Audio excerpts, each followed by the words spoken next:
તો હેલો દોસ્તો, આપણે જઈ રહ્યા છીએ મહાબલી પીર ગોતરકા. આપણે સલામ ભરવા જઈ રહ્યા છીએ ગોતરકા મહાબલી પીરે.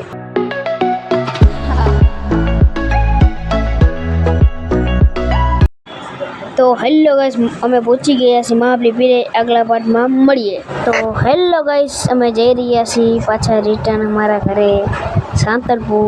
હવે કેટલી વાર લાગે પહોંચતા એ તો ખબર નથી. જઈ રહ્યા છીએ સાંતલપુર જઈને આપણે મળીએ પાર્ટ 3.